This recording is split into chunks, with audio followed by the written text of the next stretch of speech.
Constantinopla, reina de las ciudades, una de las ciudades más impresionantes del mundo antiguo, capital del Imperio Romano de Oriente durante más de 1000 años. Pero ¿cómo podemos imaginar cómo era la vida en Constantinopla en su apogeo en la época del emperador Justiniano? Imagina viajar en el tiempo, al año 565 después de Cristo. ¿Qué habrías visto si visitabas Constantinopla ese año? ¿Qué lugares y monumentos habrías conocido? ¿Qué habrías hecho en esa gran capital del Imperio Romano de Oriente? Visitar los famosos baños de Tsuishipos, ver impresionantes foros y antiguos templos, maravillarte con la espectacular gigante ninfa o ver la entrada al Palacio Imperial, ir a una taberna, darte un festín y quizá beber demasiado vino. Acompáñame hoy y descubramos qué habrías visto si hubieras podido visitar esa magnífica ciudad en su apogeo cuando estaba en su momento más impresionante. Año 565 después de Cristo. Constantinopla vive su apogeo con 500,000 de habitantes. Imaginemos que eres un visitante y visitas Constantinopla por primera vez, llegando por tierra y entrando por la Puerta Dorada en la parte baja derecha de la ciudad. En esta vista, lo primero que verías serían las enormes e impresionantes murallas terrestres de Teodosio. Luego llegarías a la Puerta Dorada. Esta impresionante puerta sería realmente maravillosa de contemplar, revestida de mármol blanco y decorada con estatuas doradas en la parte superior, las propias puertas cubiertas de oro. El lugar debió de ser realmente impresionante. Ahora hemos entrado a la ciudad y continuamos por la Mesa. Esta era una calle muy grande y con columnas que atravesaba toda la ciudad. Al principio no verías muchos edificios, ya que esta región nunca fue muy construida y era principalmente tierras de cultivo. Ahora caminarías despacio al centro de la ciudad mientras continuabas por la Mesa y en algún momento entrarías. El primer foro imperial, este era el Foro de Arcadio.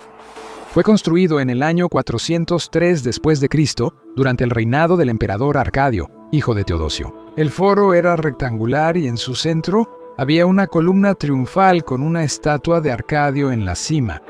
Al salir de este foro, continuarías por la Mesa y pasarías las antiguas murallas de la ciudad de la época del emperador Constantino, y luego entrarías al Foro del Buey.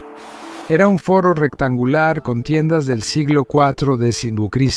y una estatua de bronce de un buey en el centro. Unos años antes de tu visita, el foro fue dañado por un incendio. Podemos suponer que para el año 565 ya estaba restaurado y probablemente lucía como nuevo. Luego continuarías tu paseo por la Mesa y llegarías al Foro Amastrianum. En un lado había un templo redondo, el Templo de Helios, pero para el año 565, con toda seguridad, ya había sido convertido en una iglesia o se usaba para otra cosa. Debido a que los cultos paganos habían sido suprimidos, al otro lado de ese espléndido foro estaba el Capitolium. Este antiguo templo pagano fue convertido en un centro de educación superior tras la supresión del paganismo. Este es un buen momento para visitar la magnífica iglesia de los Santos Apóstoles, segunda en esplendor tras la Hagia Sofía. Esta iglesia la comenzó el emperador Constantino y la terminó su hijo, Constancio II. En la década de 340 después de Cristo, fue construida en forma de cruz. Cerca de ahí encontrarías el acueducto de Valente atravesando la ciudad. Esta estructura, construida bajo el emperador Valente y terminada en 368 después de Cristo, llevaba agua a Constantinopla desde 120 kilómetros. Al final del acueducto encontrarías un impresionante ninfeo dedicado a las ninfas. En la antigüedad había muchas estatuas paganas, que para cuando visitaste ya se habían reemplazado por figuras más neutrales de emperadores romanos o filósofos. Regresando de la iglesia de los Santos Apóstoles por el acueducto de Valente y girando a la derecha en el ninfeo, llegarías al siguiente foro magnífico, el Foro de Teodosio. Este foro rectangular se construyó en tiempos de Constantino y fue reconstruido por Teodosio en 393 c.a. Tenía arcos triunfales decorados y una columna triunfal. Continuarías tu camino por la Mesa donde te acercarías a la parte central de la ciudad, donde había la mayor densidad de edificios y que contenía los edificios y foros más espectaculares. En esta vista, aquí vendrías desde la izquierda por la mesa y entrarías al foro redondo u ovalado de Constantino. Cuando entraras a este impresionante foro, quedarías absolutamente asombrado. En un lado del foro había otro ninfeo, menos grande que el gran ninfeo, pero aún así impresionante. Sin embargo, lo más impresionante era la estatua de Atenea Promachos, la misma que estuvo en la Acrópolis de Atenas. Fue traída a Constantinopla alrededor del año 465 y erigida en el Foro de Constantino.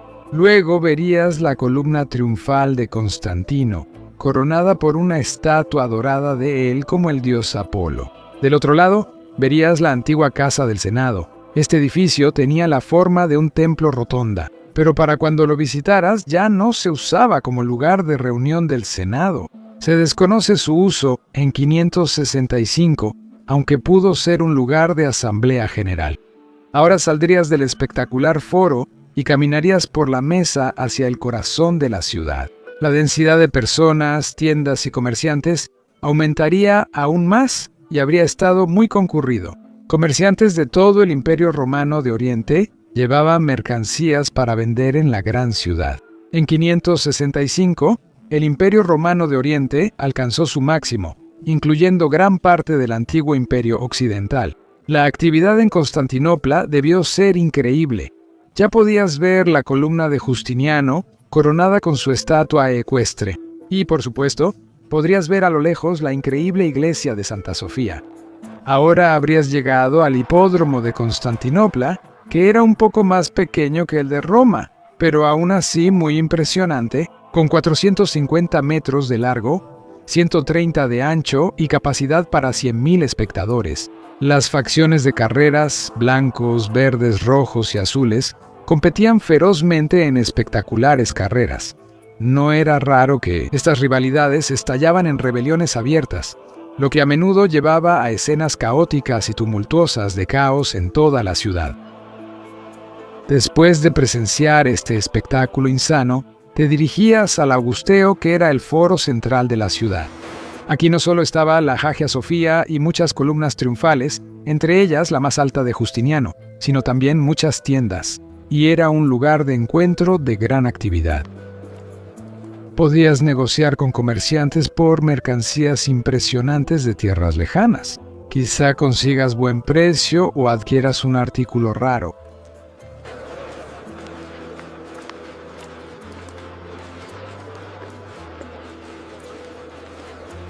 En el Augustaion estaban los baños más grandes e impresionantes de Constantinopla, aunque la ciudad tenía muchos. Fueron reconstruidos tras los 532 después de Cristo y ahora lucían más cristianos y menos paganos. Aún quedaban muchas estatuas de héroes y filósofos griegos adentro. Había habitaciones y horarios separados para mujeres y hombres, porque las reglas morales se volvieron más estrictas con el cristianismo. También había mosaicos hermosos decorando las cámaras de este gran complejo de baños.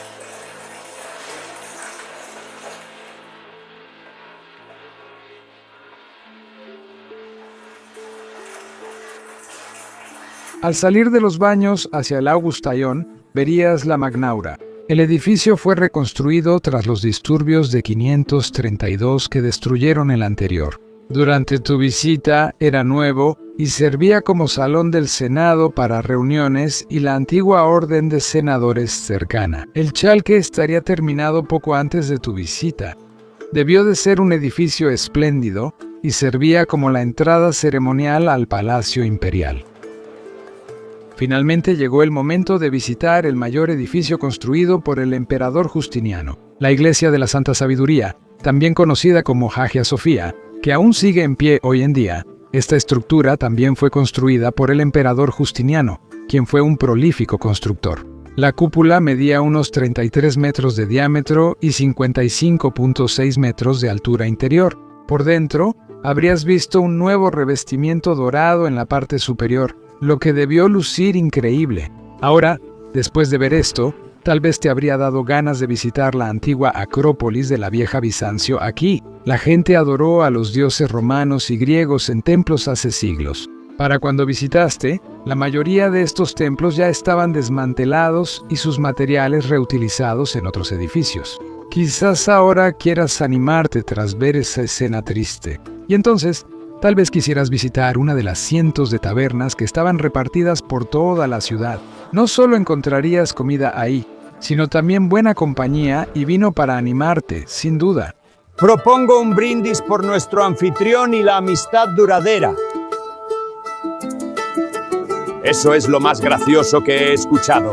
Beban, la noche es joven, más vino por aquí.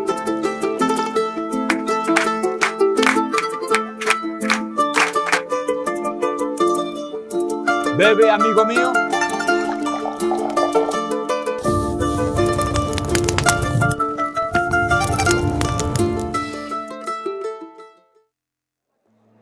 Tras una noche descontrolada en la taberna, quizá al día siguiente buscaste refrescarte en alguna de las muchas fuentes de la ciudad. Así, tu tiempo en Constantinopla terminaría y caminarías por las calles, disfrutando por última vez las vistas y sonidos de la ciudad. Si quisieras salir de Constantinopla en barco, la ciudad tendría muchos puertos de varios tamaños. Muchos barcos llegarían a los puertos de Constantinopla desde todo el Imperio Romano, especialmente desde el occidente devastado por la guerra. Muchos, sobre todo de la vieja Roma, buscarían refugio en esta próspera capital. Al salir de Constantinopla en barco, mirarías atrás y verías el impresionante horizonte y las muchas cúpulas brillando al sol. Y por supuesto, la más impresionante de todas sería la de la Hagia Sofía. Ahora habrías presenciado Constantinopla en su apogeo, cuando probablemente era la ciudad de aspecto más impresionante. Realmente, vistas que nunca olvidarías en tu vida. Queridos amigos de la historia del Imperio Romano tardío, así habría imaginado una visita a Constantinopla en el año 565 DC.